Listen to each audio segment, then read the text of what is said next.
Oi, eu de novo. Tudo bem, minha gente? Bom, hoje a gente vai falar sobre o filo Nemateumintes ou filo nematoda. O filo anterior foi dos Plateumintes, lembra?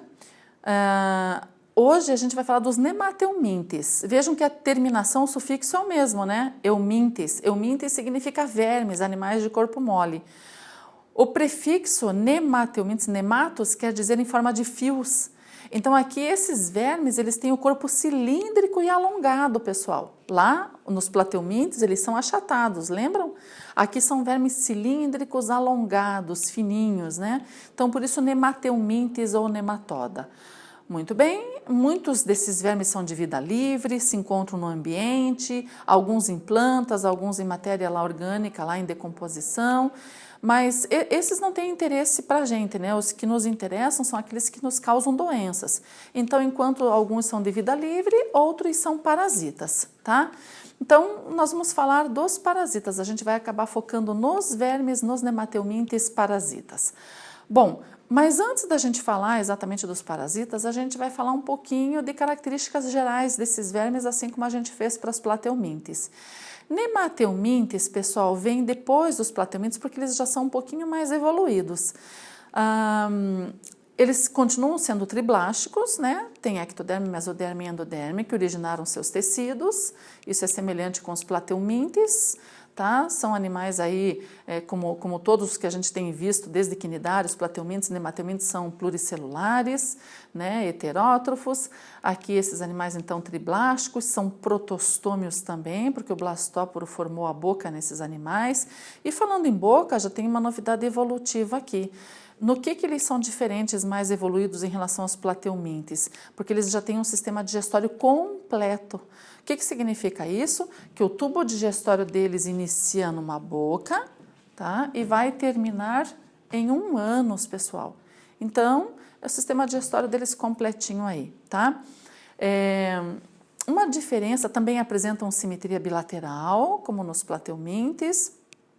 Uma diferença é que esses animais, eles têm uma cavidade chamada pseudoceloma. Vocês lembram que os Plateumintes são acelomados, tá? Um corpo maciço e no meio das células lá do mesênquima, que vem da mesoderme, os órgãos como células flama, o tubo digestório estão mergulhados lá. Aqui, nesses animais, entre o tubo digestório que vocês percebem aqui, tá? Entre o tubo digestório e a parede do corpo tem um espaço. Tem uma cavidade, onde ficam mergulhados outros órgãos. Essa cavidade, esse celoma, é chamado de falso celoma só porque ele não está totalmente revestido pela mesoderme. A mesoderme envolve o corpo por dentro, ela reveste todo o corpo por dentro, na parede do corpo por dentro.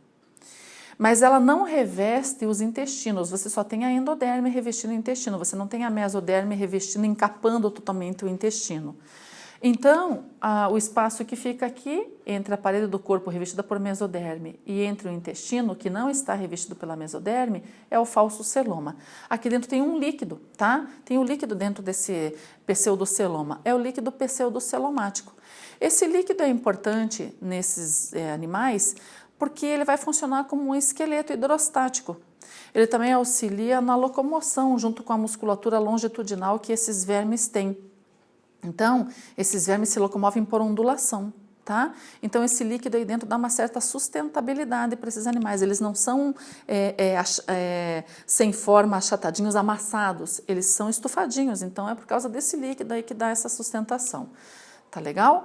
Bom, esses vermes, vamos agora focar nos vermes parasitas, tá? Nós temos aqui o exemplo, pode ser a lombriga, né? O sistema digestório deles tem a função mais de absorção do que propriamente digestão, porque nós que somos os hospedeiros definitivos desses animais, nós digerimos o alimento para eles. Então, praticamente eles recebem o alimento já digerido, então eles têm a função mais de absorção, tá? Lembre-se que eles também têm a cutícula protetora, como os Plateumintes têm. Isso é uma adaptação à vida parasitária dentro dos organismos, né, dentro dos vertebrados, dentro dos seres humanos. Então, eles ficam muito bem lá, né, numa temperatura favorável, protegidos aí. Em relação a uma outra característica desses animais, pessoal, eles também têm um sistema excretor, porém não são células flama. Cada tipo de animal tem um sistema excretor diferente. No caso desses animais, eles têm 2 tubos paralelos ao longo do corpo, tá? Nessa imagem não está retratando esses tubos, aqui está retratando mais o sistema digestório, mais o tubo digestório, um anel nervoso, né? As células nervosas se concentram na parte anterior, desse anel nervoso partem cordões nervosos para todo o corpo, então aonde for tocado esse animal ele vai perceber, né? Ele é dotado de excitabilidade. Aqui no caso é uma fêmea, você está vendo o ovário aqui dentro alongado. Esses vermes nematelmintes, eles são dioicos, portanto, você tem machos e fêmeas, né? Em relação aos plateumintes, as tênias são monóicas, são hermafroditas, o esquistossoma era dioico, tá? Muito bem. Então, são 2 tubos paralelos, eles ficam mergulhados no pseudoceloma, bem próximo à boca do animal, na parte anterior do corpo, esses 2 tubos paralelos, eles se unem por um tubo transversal, semelhante a uma letra H. Eu vou fazer um esqueminha aqui no quadro para você entender melhor o que eu quero dizer. Pessoal, então são 2 tubos paralelos, tá? 2 canais. Na parte anterior, esses canais eles se ligam, tá? Vai continuar aqui os tubos. Então, na parte anterior, esses tubos se ligam por um transversal. Fica semelhante a uma letra H deitada. Então, o que acontece? Esses tubos, eles drenam a sujeira celular. A sujeira celular, aquele resíduo que eu comentei com vocês, excesso de água, produtos nitrogenados, vem drenado das células, dos tecidos para dentro desses tubos paralelos. Quando chegam nesse tubo transversal, aqui tem um poro que se abre na superfície do animal, por onde os resíduos vão sair. Esse tubo abre-se na parte de cima, um porozinho na pele do animal. Então, é como se o xixi dele saísse por ali. Tá legal? Muito bem. Então, características gerais desses animais, os parasitas normalmente são anaeróbios, que a gente já havia comentado para você em relação aos plateumintes. E aqui também, eles não possuem nem sistema respiratório e nem circulatório. Isso ainda não aparece nesses animais. Então, nada de sangue, né, pessoal? Aqui o próprio líquido pseudocelomático se encarrega de distribuir os nutrientes, tá? E sendo anaeróbios, então não necessitam de oxigênio. Os de vida livre são aeróbios, respiram pela pele. Quando a respiração ocorre pela pele, a gente chama de respiração cutânea, tá bem? Muito bem, então agora nós vamos passar para uma próxima imagem. Então, galera, a gente vai ver agora as verminoses causadas pelos nematelmintes, tá? E nós vamos começar com uma bem comum, que é a ascaridíase. Ascaridíase é o nome da verminose, é o nome da doença causada pela lombriga. A gente chama lombriga, popularmente falando, cujo nome científico é Ascaris lumbricoides. Aqui vocês percebem o Ascaris lumbricoides macho é esse menorzinho que tem uma cauda aqui enroladinha, ó. Esse aqui é o macho. A fêmea normalmente é maior, tá? E não tem essa cauda curvadinha. Essa cauda curvadinha serve para ele proteger as espículas penianas, tá? Então dá para distinguir nitidamente aqui quem que é o macho e quem que é a fêmea. Quando isso acontece, a gente chama isso de dimorfismo sexual. Então, eles são dioicos e apresentam um dimorfismo sexual. As lombrigas aí podem chegar, a fêmea é um tamanho mais ou menos de uns 40 centímetros, né? Um máximo é que ela chega, o macho sempre um pouco menos, uns 20 centímetros por aí, tá? Então, percebam aqui, ó, eles são cilíndricos, lisinhos, não são segmentados, afilados nas pontas, nas extremidades. Isso é uma característica do nematelminte que eu havia comentado com vocês. Então, vamos imaginar o seguinte, que o ser humano está com as lombrigas já dentro do seu intestino. Vamos partir daí, ele já está doente, ele já está com ascaridíase, tá? Ele já está com a Ascaris lumbricoides ou popularmente lombriga. Muito bem. Machos e fêmeas vão se reproduzir no interior do intestino. Aqui vocês observem que só tem um hospedeiro, né? Não tem presença de outros animais, então esse parasita é um parasita monóxido ou monogenético, tem apenas o ser humano como hospedeiro definitivo. Fecundação cruzada e interna na fêmea, o macho coloca as espículas penianas no poro genital da fêmea, coloca os espermatozoides dentro dela. fecundam os óvulos dela. Uma lombriga, no dia, pode botar até 200 mil ovos, pessoal, dentro do intestino da pessoa.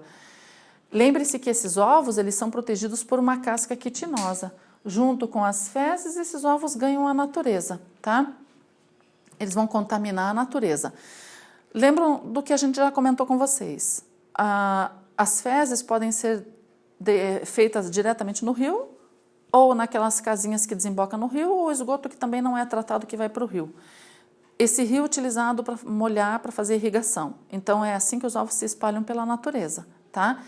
Ovos de vermes normalmente podem resistir aí 8, 10 anos ou mais, depende, porque eles têm essa proteção, essa resistência, tá? Muito bem, uma vez que eles estão na água contaminada, contaminam as verduras, e o ser humano, ao ingerir tanto a água quanto esses alimentos que nós não cozinhamos, que a gente come cru, tá? Se não forem bem lavados, você vai estar ingerindo novamente os ovos que contêm as larvas da lombriga, tá? Quando nós ingerimos os ovos, vai lá para o nosso intestino, tá? Vejam bem uma coisa, é um instinto desse verme, porque o ovo já está no intestino, né? Mas ele gosta de dar uma passeadinha pelo organismo. Ele precisa disso para amadurecer um pouco a larva. Então, ele fura a mucosa intestinal, ganha a corrente sanguínea, tá? Vai dar uma passeadinha lá pelo fígado, dá uma passeadinha lá, chega até os pulmões. Nesse momento, o ovo já eclodiu e a larvinha, que é muito pequenininha, passa para dentro do pulmão. Ela fura o alvéolo, ela está na corrente sanguínea e passa para dentro do alvéolo pulmonar. Do alvéolo, ela ganha a traqueia, vem aqui na região, aqui na parte superior, provoca muita tosse, elas já vão estar um pouquinho maiores. A pessoa, ao tossir, algumas podem vir até para fora, mas ele acaba engolindo a maioria que vai para a faringe. Ganha o sistema digestório e aí sim elas vão estar maduras, vão ter condições para se desenvolverem e se tornarem lombrigas adultas, tá? Então, essa passeadinha sai do intestino, vai para a corrente sanguínea, vai para os pulmões, né? Passa pelo fígado antes, vai até os pulmões, vem para a traqueia, depois passa para a faringe e retorna para o sistema digestório. É normal isso nesses vermes, tá? É um caminho que eles fazem para adquirir a maturidade, o desenvolvimento da larva. Bom, aí lá no intestino adultas vão se reproduzir e começa tudo de novo. Botam milhares de ovos que junto com as fezes ganham a natureza, contaminam a natureza, vai para o ser humano de novo. Essa doença, gente, é muito comum em crianças. Por quê? Porque as crianças ficam mais contato com as mãos na terra contaminada e levam a mão à boca facilmente. Então, é facilmente aí de adquirir essa doença em crianças, né? O que as lombrigas provocam? Dor de barriga, diarreia, tá? Fezes moles. Se não for tratada a tempo, se a criança tiver muitas lombrigas, pode se tornar perigosa, né, gente? Elas podem causar oclusão intestinal, aquele bolo de lombriga dentro do intestino, tá? Então a criança pode morrer, anemia, porque elas vão consumindo os nutrientes, a criança vai se tornando apática, fraca, tá? Isso também não é bom. Podem matar uma criança por asfixia. Vocês percebem a diferença? A tênia, ela tem ventosas ou ganchos para se fixar na mucosa do intestino, né? Então elas não saem pela boca. Os anéis da tênia que ela solta lá para se reproduzir saem pelo ânus junto com as fezes. Aqui as lombrigas, elas migram ocupando todo o espaço do intestino. Então, por elas não terem ventosa nenhuma estrutura de fixação, elas podem sair pela boca e pelo nariz. Então, uma criança nervosa, né, tossindo muito, ela pode se engasgar, né, começa a chorar, fica nervosa, se engasga, as lombrigas podem matar por asfixia, tá? Então, nada de dar alho para cheirar, nada de chazinho, vermífugos para matar as lombrigas aí, tudo bem? Então, aí, doença bem comum em crianças, principalmente. Pessoal, essa foi a ascaridíase, causada aí pela lombriga. A gente vai passar agora para uma outra verminose. Então, nós vamos ver uma outra imagem agora. Na sua apostila, a gente vai falar sobre amarelão, ou ancilostomose, ou necatoriose. O que a gente tem aqui nessa imagem? Então, vamos mostrar aqui o ser humano, vamos imaginar, vou partir dele também, né? Eu poderia falar de qualquer parte aqui do ciclo, mas eu vou iniciar pelo ser humano. Também é uma doença que só tem um hospedeiro, né? Definitivo que somos nós. Então, olha só, vamos imaginar que você já tem agora quais são os vermes. Os vermes são chamados de Ancylostoma duodenale e Necator americanos. São dois vermes bem parecidos, tá? Eles também têm milímetros de tamanho, não são grandes como a lombriga, são menores. Eles já estão adultos dentro do seu intestino. A diferença, você pode ter os dois ou você pode ter um ou outro. A diferença entre eles é que o ancilóstoma, ele tem uns dentes cortantes na boca e são projeções pontiagudas, e o Necator tem uma lâmina cortante. Então, eles têm essa diferenciação em relação à parte da boca. Bom, o que eles fazem? Eles gostam de raspar a mucosa intestinal e se alimentar de sangue. Eles gostam de sangue. Então, imagine eles adultos dentro lá do seu intestino, machos e fêmeas, fazendo feridas, alimentando-se de sangue. A pessoa, ao defecar, ela vai, muitas vezes nas fezes vai aparecer sangue também, tá? Então, fezes mole, com sangue. Então, a pessoa defeca, esses ovos ganham a natureza, tá? Os filhotinhos aí dos ancilóstomas e dos necátoros aí. Por isso que a doença pode ser chamada de ancilostomose, por causa do nome do verme, ancilóstoma. Ela também pode ser chamada de necatoriose por causa do verme, necator, tá? Ou amarelão, por que será? A gente já vai comentar. Então, muito bem, os ovos ganharam a natureza, lembre-se que eles são bastante resistentes, mas uma coisa em especial acontece aqui com os ovos do ancilóstoma ou do necator. Alguns dias no solo úmido e quente, propicia a eclosão da larva. O ovo amolece e a larva sai, então a larva fica no solo. Então, lembrando que o solo tem que ter essas condições, tá? De ser úmido, de ser quente. Então, a larvinha está lá passeando no solo, lá, uma larva infestante. O ser humano andando descalço no solo, tá? Sem chinelo, sem nenhuma proteção. Muitas crianças, né, brincam no solo descalças. O pessoal, às vezes, carpinando a roça, lá também descalço. Então, as larvas acabam penetrando pela planta dos pés, tá? Pelo meio dos dedos, né? Então, em contato, aí o pé que fica mais em contato com a terra é por onde as larvas vão penetrar. Uma vez aqui entrando na pele, vão para o vaso sanguíneo. No sangue, elas vão circular e vão lá na região do intestino, tá? Penetram no intestino, acabam ficando lá no intestino, amadurecendo e se tornando vermes adultos. Lá no intestino, então, uma vez adultos, vão ter a reprodução sexuada, com fecundação cruzada e interna nas fêmeas, liberação de ovos com larvas, o desenvolvimento é indireto porque eles têm as larvas, tá? E ao defecar, o indivíduo vai eliminar então esses ovos contendo as larvas. Vejam que é um ciclo, né? Se repete. Então vejam, mais uma vez vou repetir para vocês, os vermes adultos ficam assim somente dentro da gente, que somos os hospedeiros definitivos. No ambiente eles vão estar em fase de ovos ou larvas, tá? Então, o ser humano se contamina assim, andando descalço. Então, gente, qual é a prevenção? Se eu sei como se pega, automaticamente eu já sei como posso me prevenir em relação a essa doença. Andar calçado, pessoal. Andar lá com um sapato, com chinelo, se proteger em relação ao solo, tá? É uma forma bem usual, bem frequente de se contaminar com um amarelão. Muito bem, por que tem esse nome, então, que eu falei, né, para vocês? Como esses vermes se alimentam de sangue, a pessoa vai perdendo muito sangue. Então, ela vai ficando anêmica, tá? Então, ela vai ficando levemente amarelada, pálida. Dá bastante anemia que essa doença causa, né? Dá bastante indisposição para essas pessoas acabam ficando bastante apáticas em relação a essa verminose. Monteiro Lobato estava visitando uma cidade do Nordeste e ele percebeu lá muitas pessoas logo no começo ali da tarde, sem disposição para nada, deitada nas redes, né? E as pessoas achavam que elas eram preguiçosas, mas ao analisar de perto essas pessoas, ele percebeu que essas pessoas estavam doentes. Elas tinham a doença amarelão, né? Eram pálidas, apáticas, o ventre meio bojudo, meio dilatado pela presença de tantos vermes. Então, elas não tinham disposição para o trabalho, né? Depois aí se descobriu da forma, né, de como eles estavam pegando a doença, que era andar descalço, né? Foram tratados com vermífugos e todos foram curados, tá? Então, até Monteiro Lobato conta essa história no livro lá para as crianças.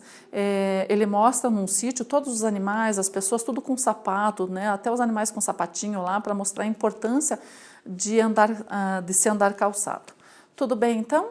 Então, essa foi a doença amarelão ou ancilostomose. Pessoal, existem muitas verminoses. A gente vai falar mais algumas para vocês. Então, na próxima imagem, a gente vai falar para você de uma doença, de uma verminose, chamada elefantíase. Elefantíase, aqui nós vamos ter agora 2 hospedeiros, o definitivo, que somos nós, e o intermediário, que é um mosquito. Aqui tem presença de mosquito, né? Bom, elefantíase ou filariose é uma doença transmitida por um mosquito. O mosquito é mosquito culex, nome científico dele, tá? Mosquito culex. Na saliva desse mosquito tem larvas muito pequenas que a gente chama de microlarvas ou microfilárias. Filária é um nome para larva desse animal. O nome científico dele é Wuchereria bancroft. O nome popular é filária.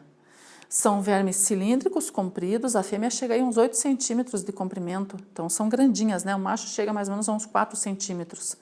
Então são as filárias, tá? Mas na saliva do mosquito, ela está na forma de uma microlarva, tá? Quando o mosquito pica a pessoa para se alimentar de sangue, ele inocula nessa pessoa essas microlarvas. Essas microlarvas circulam, né, no sangue da pessoa, e muitas acabam entrando no sistema linfático dessa pessoa, na circulação linfática. Lá na circulação linfática, elas vão amadurecer e vão se transformar em vermes adultos, com esse tamanho que eu comentei com vocês aí, 8 e 4 centímetros. Então, eles vão ficar na circulação linfática, que é uma circulação periférica à circulação sanguínea, tá? É onde tem as células que fazem a nossa defesa. Então, elas gostam de ficar nesse sistema. Bom, o que vai acontecer aí? Uma boa parte dessas larvas, tá, que amadurecem no sistema linfático, algumas acabam passando lá para a circulação sanguínea, né, vão se reproduzir e vão deixar lá seus ovos na circulação sanguínea lá, tá? Desses ovos amolecem e liberam as larvas. Quando o mosquito picar novamente a pessoa, é assim que ele acaba se contaminando, adquirindo novas microlarvas para o seu organismo. E quando ele for picar outra pessoa, ele vai transmitir essas microlarvas e assim por diante. O que acontece na pessoa? Vejam, gente, essas larvas, o problema maior é quando elas ficam no sistema linfático. Uma parte fica no sistema circulatório para que o ciclo continue. E é impressionante que, ao se estudar essa doença, o cientista percebeu que, ao entardecer, justamente onde tem mais proliferação de mosquitos, é onde sempre vai ter larvas circulando na circulação sanguínea mais periférica, para que quando o mosquito se alimenta de sangue, ele se contamine e possa continuar o ciclo da doença. Olha só que coisa, né? E uma boa parte, então, fica lá dentro do sistema linfático. Muito bem. Lá dentro do sistema linfático, o que vai acontecer? As larvas ficam adultas, né? Vão ficar ali. Lembre-se que elas estão se reproduzindo sexuadamente dentro da gente, vai aumentando a quantidade, vai aumentando, vai aumentando. E ao passar do tempo, elas vão obstruir a circulação linfática, podendo causar lesões nessa circulação linfática. E a pessoa vai tendo um inchaço, principalmente nas pernas, nos braços, nas mamas e na bolsa escrotal. É onde você tem bem o sistema linfático desenvolvido. Então, se vocês olharem aqui nessa imagem, olha o tamanho que está ficando essa perna aqui, né, em relação à outra. A circulação linfática obstruída, ela causa esses inchaços aí. Isso fica muito maior, pessoal. Esse inchaço é tanto que, por isso que a doença se chama elefantíase, porque lembra as patas de um elefante. Para ficar inchado dessa maneira, isso vai levar alguns anos, tá? Isso não é rápido, não é questão de meses. Então, a pessoa não sabe que tem a doença, né? Vai deixando, às vezes, tem uma dificuldade de circulação, né? Tem aquele mal-estar, mas vai protelando. Então, pessoas, e principalmente as pessoas que estão bem distantes de médico, né? Essa doença é bem desenvolvida na Etiópia, na África. As pessoas moram em comunidades totalmente isoladas, lá tem muitos casos de elefantíase, aqui no Brasil está bem controlado, né? Essa doença. Então, tem toda essa questão, né, de você saber de um lugar que tem muitos casos, de você se proteger em relação ao mosquito, com repelente, com inseticidas, né, telas em portas e janelas, enfim. Então lá, como se trata de uma comunidade muito simples, pessoas muito simples, elas acabam tendo a elefantíase sem saber aí até mesmo como tratar disso, como pegaram também, tá? Galera, só para você entender um pouquinho, o nosso sangue, ele circula distribuindo nutrientes para todas as células do corpo, tá? Quando os vasos sanguíneos formam os capilares para aumentar essa intimidade e essa troca entre o sangue e as células, o plasma ele vaza para distribuir melhor os alimentos. Só que ele não consegue retornar para o vaso sanguíneo. Então, o sistema linfático, os vasos linfáticos é que vão drenar esse plasma que vazou do sangue. Então, não pode ficar aquele acúmulo de água entre as células, tá? Então, o sistema linfático acaba drenando essa água. No sistema linfático, quando esse sangue, né, que vaza, esse plasma que vaza, ele entra no sistema linfático, ele vai ser chamado de linfa. Ali dentro tem gordura, tem células de defesa, então ele é chamado de linfa. E ele vai circular de baixo para cima, apenas nesse sentido. Então, o plasma, quando ele é drenado para dentro desse sistema, ele vai até com bactérias, então é feita a defesa, né? E esse líquido do sistema linfático é devolvido para o sangue aqui na altura do pescoço. Imagine os vermes dentro do sistema linfático obstruindo essa circulação. Então, a linfa tem dificuldade de devolver isso para a corrente sanguínea. Então, por isso que os vasos linfáticos vão aumentando, vão inchando. E imagine com as lesões que eles fazem dentro, esse líquido ele nunca vai ser devolvido para o sangue de uma forma eficiente, ele vai vazar de novo, ele vai vazar entre os tecidos. Por isso que o tecido vai apodrecendo, vai ficando desse tamanho, cheio de úlceras que vocês estão vendo aí. Lembrando que isso leva bastante tempo, né? Acima de 2 anos, 3 anos, para começar a aparecer todo esse problema aí, tá? É um processo muito lento. Mas em se tratando de uma doença, às vezes, né, tem que fazer cirurgia, às vezes a cirurgia não resolve, tem que amputar a perna. Então, em se tratando de uma doença grave, né, que tem todo esse efeito aí, a melhor medida ainda é a prevenção em relação aos mosquitos, tá? Então, a Vokereria bancroft, que é o nome desse verme, dessa filária, ela fica dentro do mosquito em forma de microlarvas e dentro do ser humano em forma de vermes adultos, tá? Então, aqui não tem a questão da higienização com alimentação, nada disso, é em relação aos cuidados com o mosquito, tudo bem? Então, vamos passar para uma próxima verminose.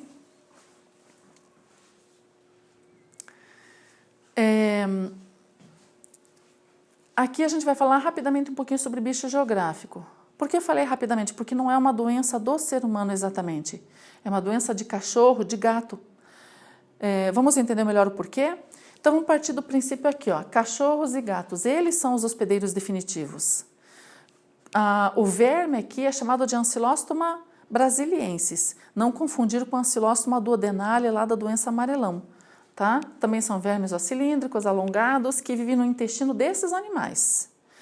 É lá que eles vão ficar adultos, dentro do intestino do cachorro, dentro do intestino do gato. Pessoal, cachorro e gato ao defecar, tá? Principalmente lá na areia da praia, em lugares úmidos, quentes, mas não é só na praia que tem não, né? Cachorro de rua, gato de rua, aí eles estão defecando aí no ambiente, tá? Então, se eles estiverem com os vermes adultos, aí os Ancylostoma brasiliensis dentro deles, vão se reproduzir, botar os ovos, e quando eles defecam, são os ovos que saem. Os ovos vão contaminar a natureza, tá? Ovos contaminando a natureza vão eclodir em solos quentes e úmidos e liberam as larvas. Essas larvas, né, amadurecem e formam as larvas infestantes, tá? Que são as filarioides aí. Essas larvas são muito pequenas, a gente não observa. Detalhe, essas larvas podem entrar pela pele dos gatos e cães que estão lá na areia ou no solo, tá? As larvas podem penetrar pelas patinhas ali, pelo meio dos dedos, né? Ou em qualquer lugar da pele deles. Entrando pela pele, vão para a circulação, vão para a região dos intestinos, invade, sai do sangue, passa para o intestino e lá dentro deles cresce e acontece tudo de novo, tá? É um ciclo comum envolvendo esses animais aqui, tá? Então, a setinha aqui, ó. Muito bem. Cachorro e gato, se as larvas não entrarem pela pele deles, eles podem até ingerir os ovos. Aquele cachorro que está fuçando, procurando comida, né, no solo, na natureza, aí lá na areia da praia, ele pode até mesmo ingerir os ovos. Então, eles podem se contaminar de duas maneiras, pela ingestão de ovos ou pela penetração das larvas na pele deles, tá? E o ciclo continua. Então, eles são os hospedeiros definitivos. Muito bem. O homem acidentalmente acaba pegando essa doença. Como assim? O homem caminhando descalço em contato com a areia, com o solo quente e úmido, tá? Então as larvas penetram pela pele do ser humano.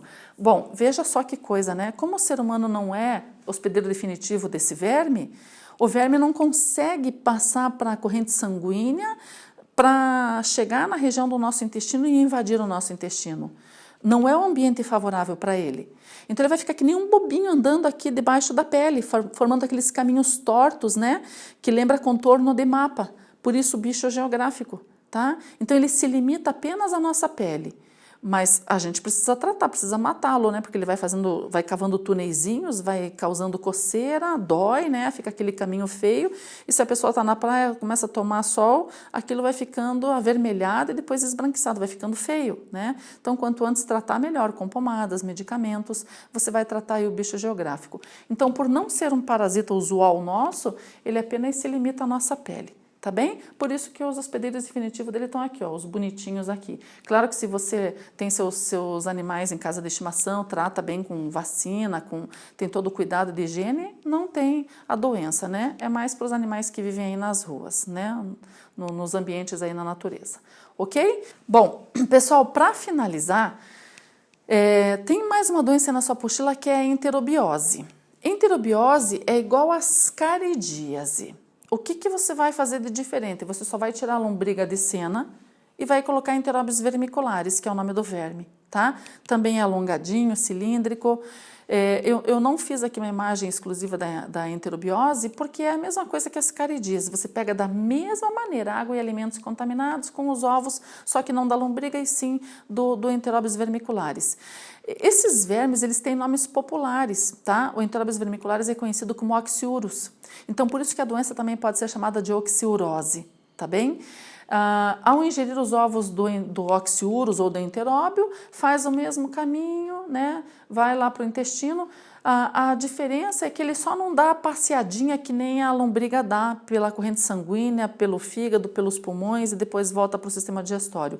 Uma vez que você ingeriu os ovos do oxiurus ou do enteróbios vermiculares, ele já fica no seu intestino, as larvas crescem e se tornam vermes adultos ali. Por que eu estou comentando dessa doença se pega da mesma maneira que a ascaridíase? Porque tem uma particularidade. Depois que machos e fêmeas se reproduzem sexuadamente dentro dos nossos intestinos, a fêmea vai botar os ovos lá na região do ânus. A maioria bota já ali dentro do intestino delgado, que vai ser levado para o intestino grosso e daí sai com as fezes, né? Mas a fêmea do oxiurus gosta de botar os ovos lá na região do ânus. E ao botar esses ovos ali, são milhares de ovos, causa uma coceira insuportável. Você imagina uma criança, né, gente? Se às vezes o adulto não vai aguentar, vai dar uma coçadinha lá. Imagina uma criança de 2 anos, né? Vai enfiar o dedinho e vai coçar mesmo, né? Então, esse é o problema, porque ao coçar, a mão fica infestada de ovos. E a criança, ao levar a mão à boca, ela vai estar se auto-infestando, se retroinfestando, entende? Então, é uma doença que não pega só pela alimentação, e sim a auto-infestação. Tira do seu ânus e põe na boca, né? Então, tem que ter um cuidado muito maior. Nesse período dessa coceira intensa, né, fazer o diagnóstico para fazer o tratamento rapidinho com vermífugo, mas nesse meio tempo procurar aí lavar as roupas de cama, as roupas da criança, tudo em água quente para matar mesmo os ovos, né, do verme, porque eles são tão leves que até mesmo ficam nas roupas. Ao chacoalhar um lençol, né, os ovos vão para o ar e você acaba inalando. Então tem que ter muito cuidado. A criança, né, habituada a usar uma dedeira, né, e agora vocês vão lembrar do Ipujussan, né, gente? Não, mas é uma dedeira diferente, tá? Uma dedeira especial para dar uma coçadinha, daí lembrar que aquilo tem que ser envolto por papel, tirar com cuidado, né, jogar no lixo, e evitar da criança ficar pondo a mão à boca, lavar muito bem a mão antes. Então vai ter que ter uns cuidados aí. Então eu só quis comentar porque é uma doença meio chatinha nessa questão, tá? Prurido anal, coceira anal é um sintoma bem típico de oxiurose ou enterobiose. tá? Que é essa doença aí. Ok? Minha gente, terminamos as verminoses, espero que vocês tenham entendido. Qualquer dúvida, nos comunicamos lá depois, né, no nosso canal virtual. Procurem fazer exercícios, eu estou falando bastante disso, porque é importante, gente, é fazendo exercício que você vê realmente se você entendeu, aonde vão estar suas dúvidas, tá legal? Então fiquem bem, né, beijos e abraços e até uma próxima aula.